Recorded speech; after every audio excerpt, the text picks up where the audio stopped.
নমস্কার, কেমন আছো সবাই? তো আমি পাঞ্জাবির সেকেন্ড পার্ট নিয়ে এসেছি আজকে। তো আগের পার্টে তো আমি দেখিয়েছিলাম যে হাতের উপর কীভাবে সিম্পল একটা ডিজাইন করবে।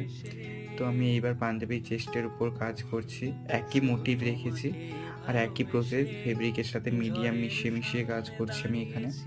আর পেছনে একটা বোর্ড আমি নিয়ে নিয়েছি, কার্ডবোর্ডগুলো যেগুলো পাঞ্জাবির সাথেই দেয়। আসলে কাজ করার সময় পাঞ্জাবিতে যে রঙগুলো ইউজ করছি ওটা পেছন সাইডে যাতে লেগে না যায়, ওই কারণেই ওটা ইউজ করা। তোমরা চাইলেই যে কোনো ট্রান্সপারেন্ট বোর্ড বা এরকম কার্ডবোর্ড ইউজ করতে পারো। আর 1 মিনিটের শর্টসে তো আর পুরোটা দেখানো সম্ভব না, ওই জন্য কিছু কিছু পার্ট আমি ক্যাপচার করেছি আর টাইম ল্যাপসে ভিডিওটা একটুখানি বাড়িয়ে নিয়েছি। তো তোমরা দেখো, জানিও কেমন লাগছে। আর বড় ভিডিও দেখতে চাইলে কমেন্ট করে জানিও, আমি নিশ্চয়ই নিয়ে আসবো বড় ভিডিও।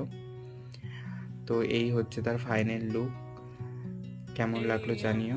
দেখা হচ্ছে পরের ভিডিওতে। ভালো